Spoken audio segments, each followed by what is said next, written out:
परम पिता परमात्मा पूर्ण ब्रह्म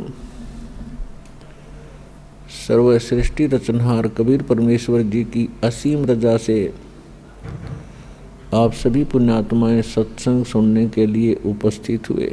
सत्संग में आने से प्राणी को अपने मूल कार्य की जानकारी होती है। मानव शरीर किस लिए प्राप्त हुआ था, इसका मूल उद्देश्य क्या है, हम कर क्या रहे हैं। जब तक प्राणी को सत्संग नहीं मिलता, ये कोई भी कार्य कर रहा है उसी को उत्तम मानता है।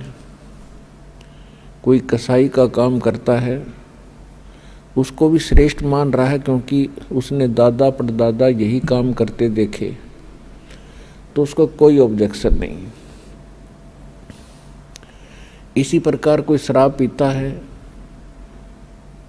तो उस शराब पीने वाले को भी बुरा नहीं लगता, क्योंकि उसके साथी सभी उसी कार्य को सहर्ष कर रहे होते हैं। इसी प्रकार कोई चोरी करता है तो चोरों का ग्रुप भी भिन्न ही होता है, तो उनके सब के विचार एक जैसे ही होते हैं, इसलिए उनको वो काम बुरा नहीं लगता। सत्संग में आने से परमात्मा का विधान ज्ञान होता है, परमात्मा के नियमों की जानकारी होती है, और फिर इसको पता चलता है कि जो कार्य मैं कर रहा था वो कहाँ तक उचित थे। फिर वो त्यागने की चेष्टा करता है और एक दिन उनसे विमुक्त हो जाता है।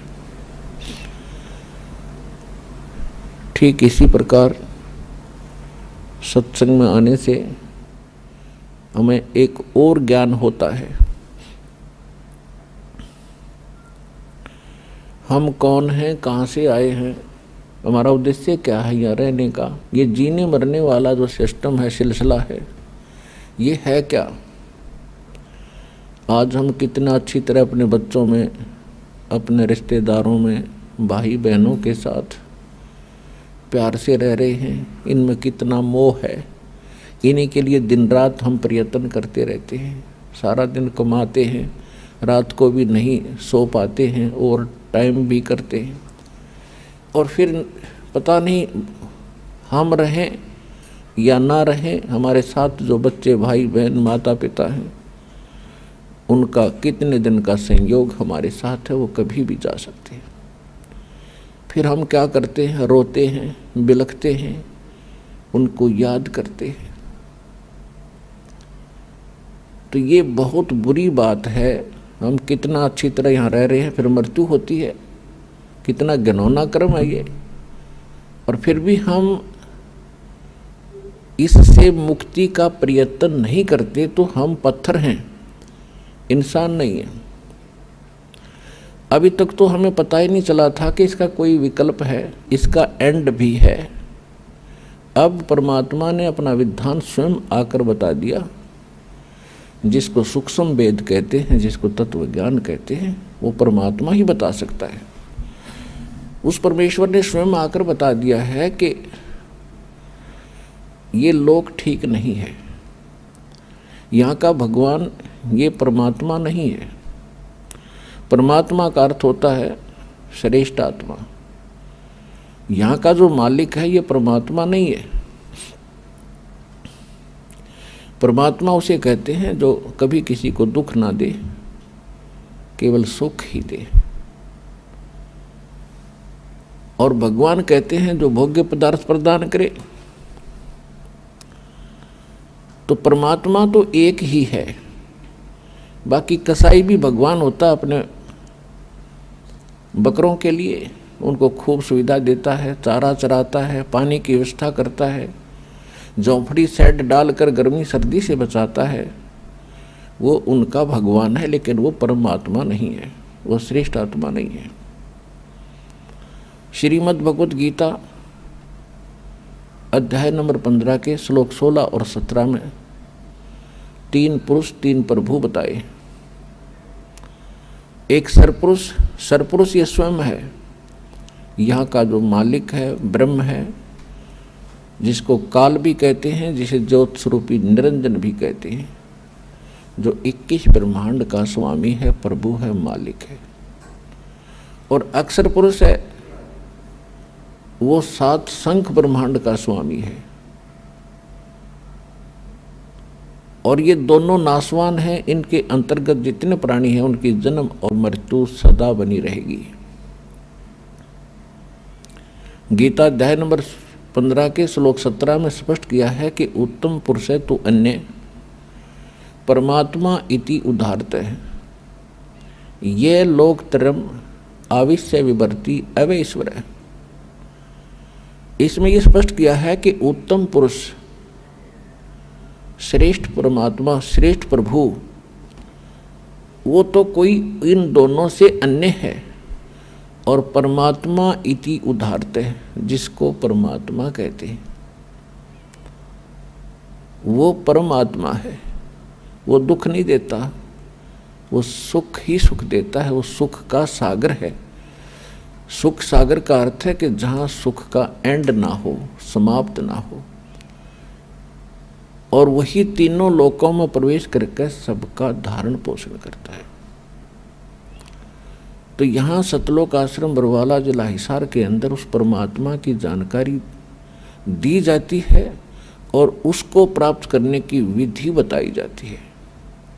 वो परमात्मा, उस परमात्मा की शरण में आने से कबीर भगवान है, वो कबीर परमात्मा है, वो वास्तव में भगवान है, वास्तव में परमात्मा है। और उसकी शरण में आने के उपरांत आपको यहाँ भी सुख देगा, क्योंकि वो सुख सागर है, वो परमात्मा है, दुख नहीं देता। यदि हम कोई कष्ट उठाते हैं तो अपनी कमजोरी के कारण मर्यादा भंग करके हम अपना कोई हानि कर लेते हैं। नहीं, परमात्मा की शरण में आने के बाद आपको रोज नए सुख होंगे, आपके सब कष्ट निवारण होंगे और अंत में आपको वो स्थान प्राप्त होगा जहाँ फिर कभी जन्म मृत्यु नहीं होती। इसको सतलोक कहते हैं, सचखंड कहते हैं। वहाँ आपकी ऐसे ही परिवार होगा, फिर वो कभी मृत्यु में नहीं आएंगे। वहाँ विकार नहीं है, राग द्वेष नहीं है, वहाँ केवल सुख ही सुख है। वहाँ आप पहले रहते थे, वहाँ आपको बहुत सुख था। उस सुख को छोड़कर आप गफलत करके यहाँ आ गए इस गंदे लोक में। अब आपको वो सुख याद आते हैं कि काम ना करूं और सारी वस्तु मिल जाए। सबकी नीत ये है कि काम करना ना पड़े, सारी सुविधाएं उपलब्ध हों, बड़ी कोठी हो, कार हो, घूमन फिरने खूब बाग बगीचे हों, फव्वारे लगे हों।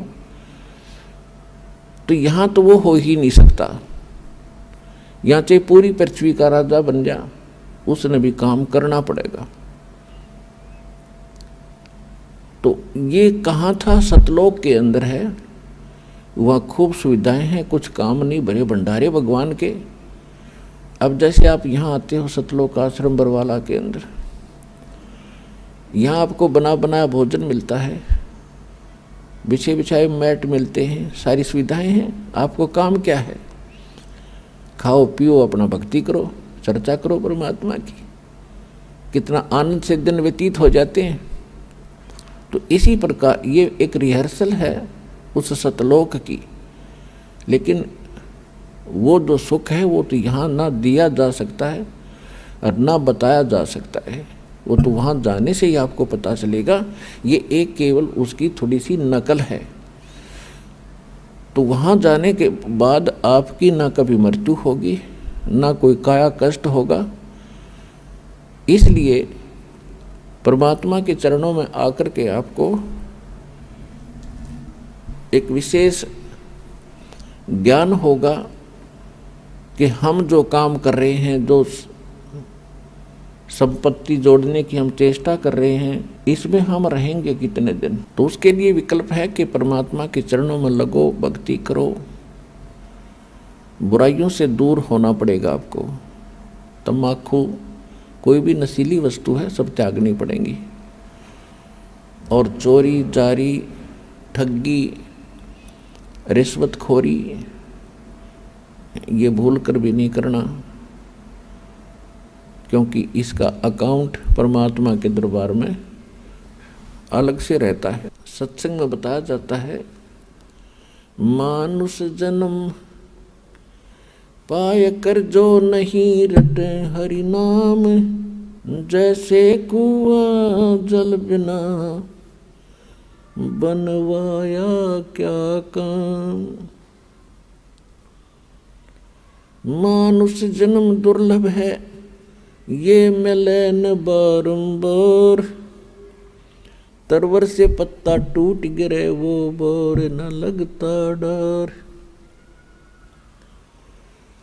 साथी हमारे चले गए, हम भी चालन हार, कोई कागज में बाकी रह रही, तात लगी है वार। पृथ्वी पति चकवे गए, जिनके चक्र चलंत, रावण सरीखे कौन गिने, ऐसे गए अनंत। सर्व सोने की लंका थी वो रावण से रणधीरम, एक पलक में राज बिराजी जम के पड़े जंजीरम। मन तू सुख के सागर बसरे, भाई और न ऐसा यसरे।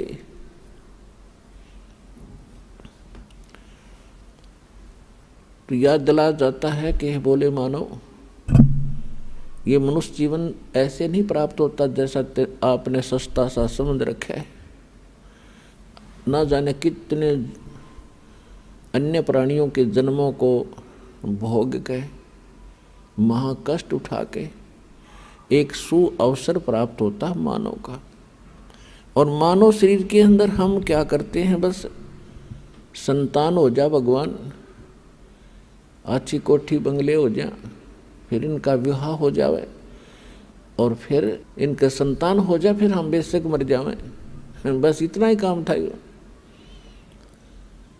इसका एक विशेष कार्य है। ये कर्म जो आप कर रहे थे बगैर भक्ति के, ये तो पशु पक्षी भी आपसे अच्छी जिम्मेदारी से करते, लेकिन केवल यही काम मनुष्य का नहीं, इसके पैरेलल एक काम और है जो सत्संग में आने से ज्ञान होता है। अपने आत्माओं जैसे ये नकली संत भी सत्संग करते हैं, मिलता जुलता ज्ञान भी लगभग बता देते हैं कि भक्ति करो नहीं तो दुख हो जाएगा, लेकिन उनके पास समाधान नहीं है। तो वो सत्संग सुनना या ना सुनना बराबर है। अब जैसे किसी ने बता दिया कि आपको ये बीमारी है, आपको भी पता लग गया, बताने वाले ने बता दिया, तो समाधान उसके पास है नहीं, तो क्या यूज हुआ ये बताने का कि आपको ये रोग है। तो जो डॉक्टर होगा वो बीमारी भी बताओगा, उपचार भी करेगा। तो आज तक या तो स्वयं परमात्मा आए थे जो कंप्लीट कोर्स लिए थे, और उन्होंने कुछ महापुरुषों को ये ज्ञान भी दिया था, नाम भी दिया था, समाधान भी दिया था, लेकिन उन महापुरुषों को मना कर दिया था कि अभी इस वास्तविक भक्ति विधि को और इस तत्व ज्ञान को, मूल ज्ञान को अभी सार्वजनिक नहीं करना। क्यों नहीं करना? तो धर्मदास नाम के एक बड़े महापुरुष हुए थे, परमात्मा उनको आकर मिले थे जैसा भगवान की लीला में लिखा है।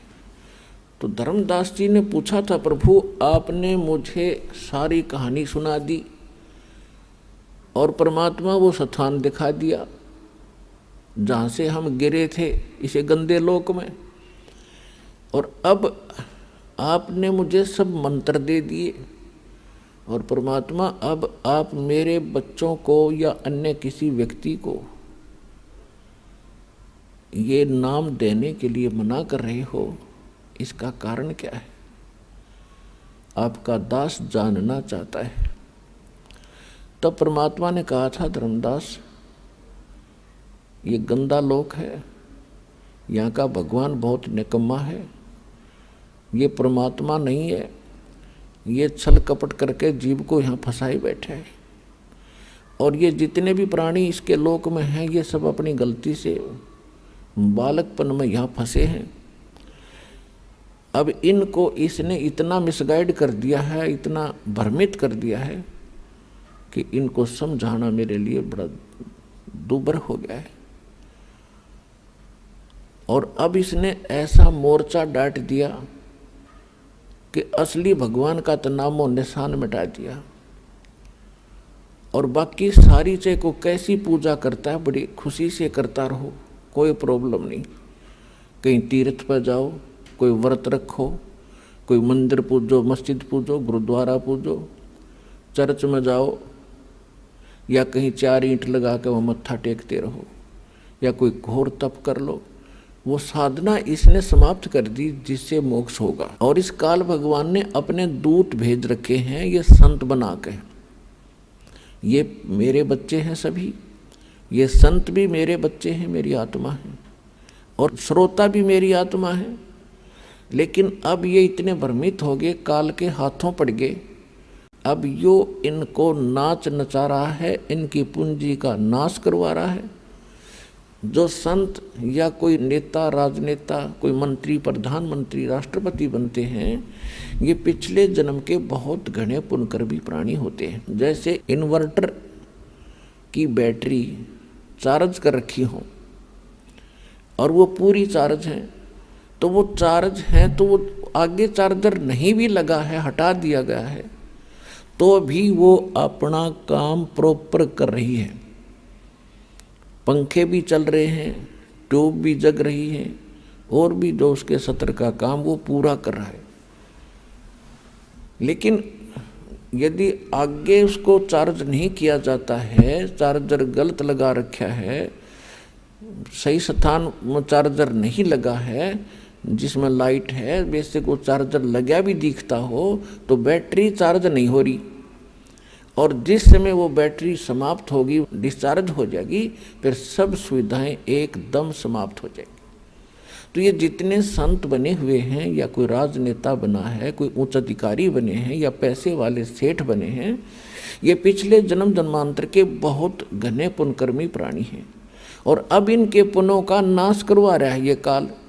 इनकी महिमा बढ़ा दी, लोग सलूट मारे हैं, गुरुजी बन गए, क्योंकि श्रद्धालु तो उसको गुरु मान बैठा है। और गुरु के प्रति जो आस्था है वो तो एक विशेष होया करती है।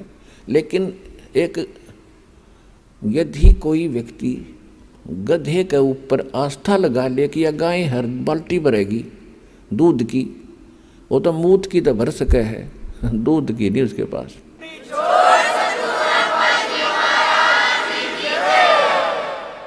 तो जितने भी ये नकली संत इस तत्व ज्ञान से परिचित नहीं हैं, इनको सभी संत मान करके इस आशा में बैठे हैं ये पार करेंगे। ये आप तो हो जाइए पार, थारी तो बात बहुत दूर की है। पार होंगे मूल मंत्र से, मूल मंत्र से पार होंगे, और देने वाला मूल मंत्रों का अधिकारी हो तब पार होंगे। तो इस प्रकार परमात्मा बता रहे हैं धर्मदास जी को कि जिस समय ये भोली आत्मा यहाँ फंस गई इस काल के जाल में, आगे इसके साथ में, क्योंकि जब ये यहाँ आए तुम सभी भक्ति युक्त थे, तुम्हारे पास घना धन था भक्ति का, और आप उस भक्ति धन को लेकर इस ठग के साथ आगे, इस ब्रह्म के साथ, सरपुरुष के साथ, इस पर तुम आसक्त हो गए। ये सृष्टि रचना में आपको बहुत बार सुनाया है। अपने पिता से तुम विमुख हुए, भगवान के हृदय से उतर गए, और जिस कारण से आप यहाँ आ गए। इसने क्या छल किया आपके साथ? पहले आपको रखा ऊपर स्वर्ग में, पहले ब्रह्मलोक में रखा। ये ब्रह्मलोक क्या है? एक रेस्टोरेंट है, एक ये होटल है, और ये उसका मालिक है। इसने वहाँ अपने एजेंट छोड़ रखे हैं और उसका कमीशन रखा हुआ है। और जितने पुण्य हैं वो सब सुविधा ये देता है, लेकिन उसके व्यक्ति विशेष के उस आत्मा के पुण्यों से ही वो सब कुछ वहाँ खाता है, भक्ति धन से। और जब भक्ति धन इसका समाप्त हो जाता है तो उसको पृथ्वी पर पटक देता है यहाँ। और फिर इसने परमात्मा का दिया हुआ ज्ञान वेद इनकम्प्लीट दे दिया। परमेश्वर ने इस ब्रह्म को कंप्लीट स्पिरिचुअल नॉलेज दिया था ताकि मेरे बच्चों को ये सारा ज्ञान बता दे, ये भक्ति करके फिर आ जाऊं वापस। इसने जब ये परमात्मा का ज्ञान प्राप्त हुआ, इसको परमात्मा ने, कबीर परमेश्वर जी ने इस काल भगवान के अंतःकरण में, इसकी आत्मा में ये कंप्लीट स्पिरिचुअल नॉलेज डाल दिया था, जिसको तत्व ज्ञान कहते हैं। और समय आने पर ये जब बाहर आया, वो स्पिरिचुअल नॉलेज यानी वेद, कंप्लीट वेद, पूर्ण वेद, ये एक ही ज्ञान था। फिर इसने क्या किया कि उसमें से वो पोर्शन निकाल दिया जो परमात्मा की सीधी जानकारी थी, और वो मंत्र इसने नष्ट कर दिए। इसने केवल ये 4 वेद रख लिए, जिसमें महिमा तो परमात्मा की कंप्लीट है, लेकिन वे ऑफ वर्शिप, परमात्मा की पूजा का जो मार्ग है वो केवल ब्रह्म तक का है। ओम नाम का जाप लिखा है यजुर्वेद अध्याय नंबर 40 के मंत्र 15 में। वायु अनिलम अमृतम भस्मांतम शरीरम अथिदम भस्मांतम शरीरम ओम कर्तु समर किलबे समर और कर्तुम समर। ओम नाम का जाप काम करते करते सेवन करो, विशेष श्रद्धा के साथ सेवन करो, मनुष्य जीवन का मूल कर्तव्य जानकर इस नाम का जाप करो। फिर 40वें अध्याय के 17वें श्लोक में बताया गया है कि वो परमात्मा, जो पूर्ण परमात्मा, वो तो गुप्त है, उसकी जानकारी ये नहीं रखता, क्योंकि ये बताना नहीं चाहता। और ये वेद ज्ञान फिर ये बता रहा है कि मेरा ओम नाम है और इसकी भक्ति करो।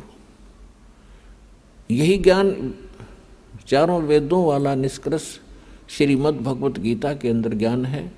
8वें अध्याय के 13वें श्लोक में इसमें भी स्पष्ट किया है कि ओम इति एकाक्षरम ब्रह्म व्यवहारण माम अनुसमरण ये प्रयाति तजन देहम सयाति परमाम गतिम। मुझ ब्रह्म का केवल एक ओम मंत्र है, उच्चारण करके सिमरण करता हुआ जो शरीर छोड़कर जाता है, ओम से मिलने वाली जो गति है वो परम गति इससे हो जाएगी। वो क्या है? ओम नाम का जाप ब्रह्म का है, ब्रह्म के पुजारी ब्रह्मलोक में जाते हैं। 8वें अध्याय के 16वें श्लोक में स्पष्ट किया है कि ब्रह्मलोक में गए हुए प्राणी भी फिर जन्म मृत्यु में आते हैं। इसलिए गीता ज्ञानदाता ने 18वें अध्याय के 62वें श्लोक में कहा है कि अर्जुन तू सर्वभाव से उस परमेश्वर की शरण में जा, उसकी कृपा से तू परम शांति को और सनातन परम धाम को प्राप्त होगा।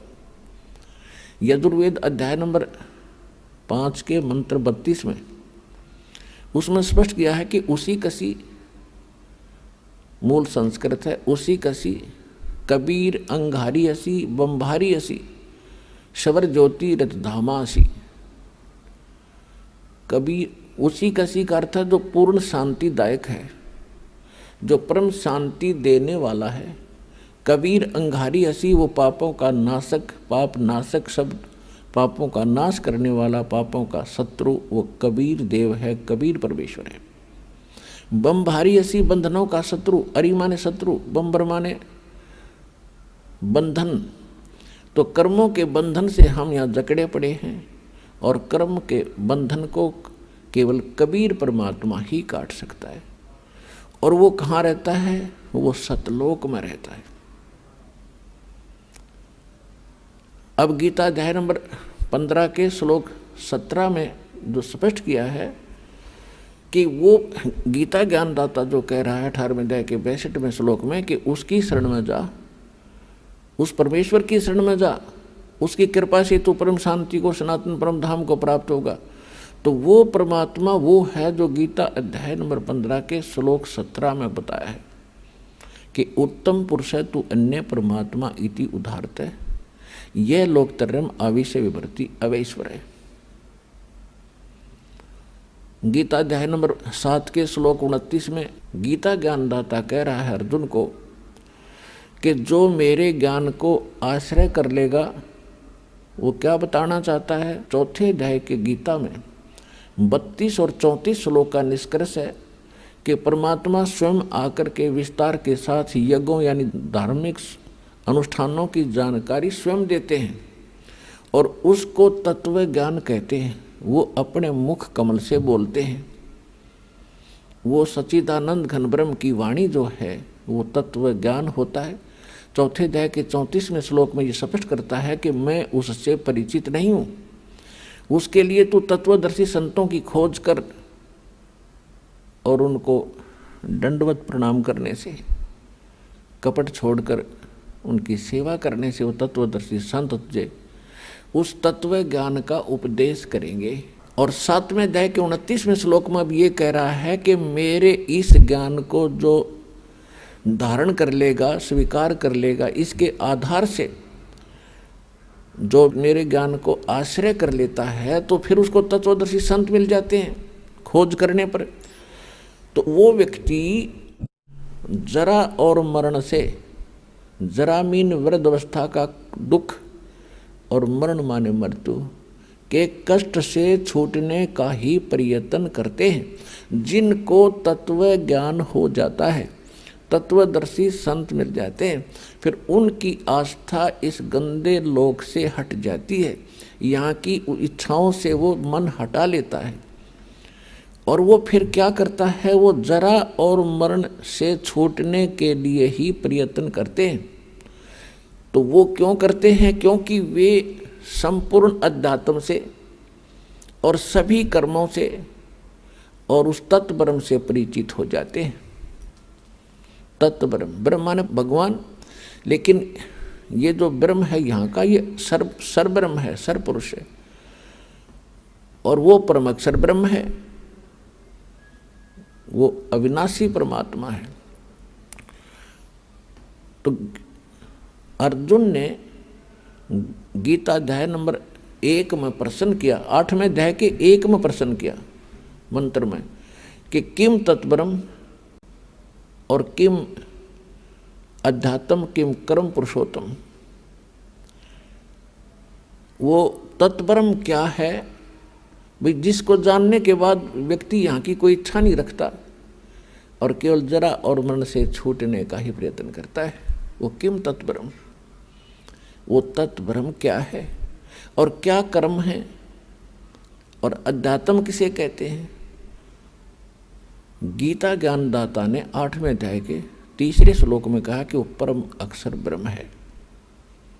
वो परम अक्षर ब्रह्म है, ये स्वयं ब्रह्म है और वो परम अक्षर ब्रह्म है, उसको सच्चिदानंद घन ब्रह्म भी कहते हैं। तो इस प्रकार हमें ज्ञान हुआ कि और परमात्मा है जो हमें सुख देता है। तो धर्मदास जी को परमात्मा बता रहे हैं कि सबसे जब ये दुखी हुए, क्योंकि स्वर्ग में तो इनको मिलता जुलता सा सुख लग गया सतलोक का, जब आप यहाँ आए तो सतलोक से जब नीचे आए तो ब्रह्मलोक में मिलता जुलता सा तुम्हें राहत मिल रही थी। और जब तुम्हारी पूंजी समाप्त होगी, तुम होगे कंगाल, तो पटक दिए पृथ्वी पर कि फिर धन जोड़ो और फिर आओ यहाँ पर, फिर तुम्हें कुछ समय सुख मिलेगा। अब ये स्वर्ग और ये महास्वर्ग जिसको ब्रह्मलोक कहते हैं उसको महास्वर्ग कहते हैं।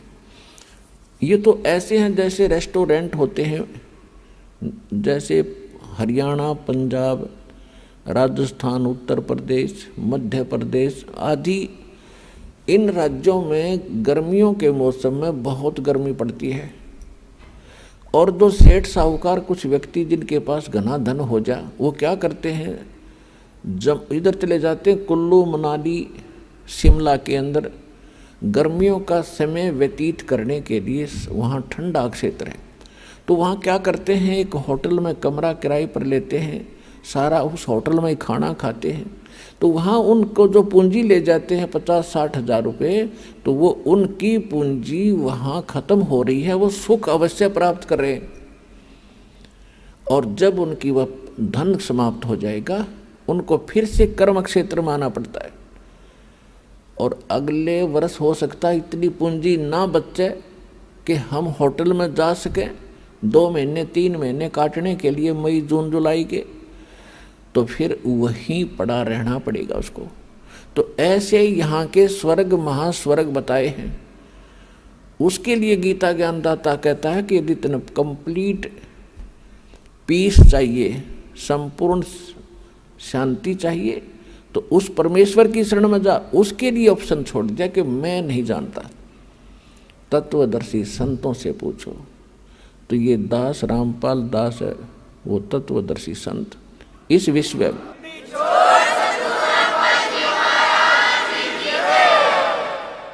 इसको बड़ाई ना समझना, सच्चाई समझना,